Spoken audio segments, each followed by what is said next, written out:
Lucy Janjigian, listed in the Who's Who in American Art, is an award-winning, internationally renowned painter.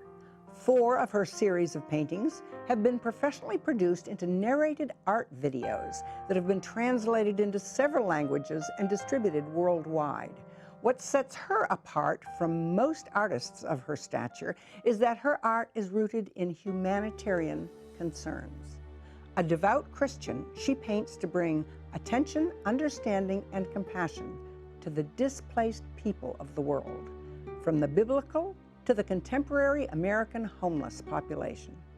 Her inspiration arises from personal experience.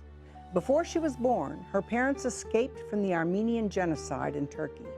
Due to war and civil unrest, she herself was a refugee from first Jerusalem and later Beirut. She's worked with the UN in Palestinian refugee camps and taught school in Damascus, and it all finds a place on her canvases. Tell me briefly about what happened with your father during the genocide. In their village, they had decided 8 villages, they would not stay in the villages. They said, why should we stay and be prey to the Turkish army who will send us out on to marches in the desert or rape, kill? We will escape to the mountain, and it overlooked the Mediterranean. And they hoped during World War I they would see some warships that hopefully would rescue them. For almost 60 days, no ship was there. They had decided to do mass suicide. Lo and behold, that Sunday, while they were singing Lord Have Mercy on Us, they saw a French warship. He lowered a Red Cross flag, and the ship came, and they were rescued. Nothing has been resolved. I mean, people were refugees in the Old Testament. People are refugees today in today's world. And humanity there has to be more love and caring. Mm-hmm. And it starts with me. As I said, when I was thinking, should I go paint? What am I going to do with my life now? I only thought of painting like landscapes, portraits, scenes, and I didn't want to do that. I figured, why? It's been done. What am I going to do?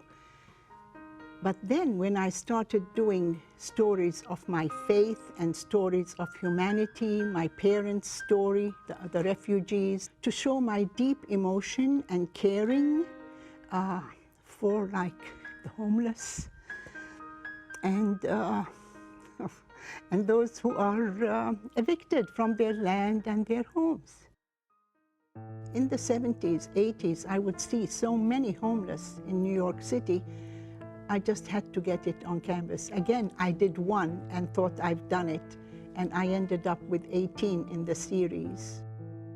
Whenever the church had the homeless come and stay, I always volunteered to stay with them and made sure I had dinner with them and spoke with them and was there when they went to bed. And actually I would have postcards of my work, and I would give it to them, and they would say, this will be the first picture I will hang in my apartment when I get one. Oh, so nice. It gave them a little encouragement, you know, of something to put up.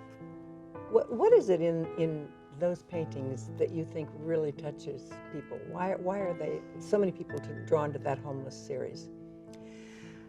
I think because it gives them time to look at each painting and look at it that, my gosh, this is a person. And he is in this position. For example, huddled. He's in a fetal position. And then there's belongings. There's somebody pushing a cart with all his belongings in a cart, and mothers clutching their children. That's their belonging.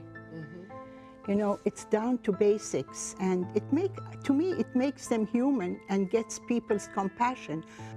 And it's interesting because a nurse told me once, you know, you have captured the plight of the homeless. I said, in what way?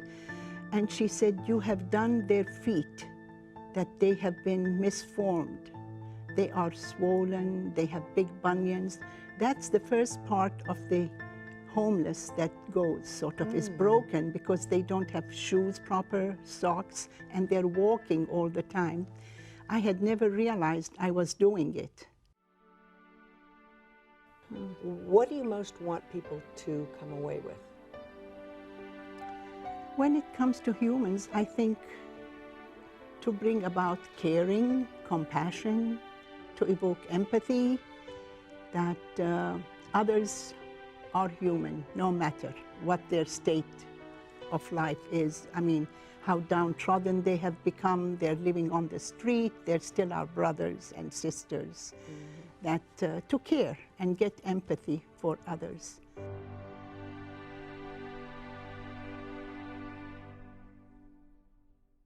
Do you know someone who has overcome significant hardship and has an inspiring story to tell? Someone who has sacrificed or given over and above to the community and deserves some recognition? If so, please contact us with your nomination for next year's Local Hero Awards.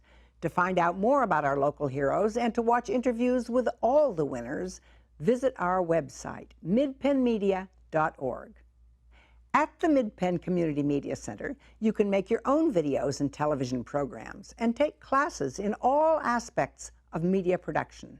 You can also hire our professional services team. To find out more about that, go to mcproservices.com. Congratulations to all our winners, and thank you for watching.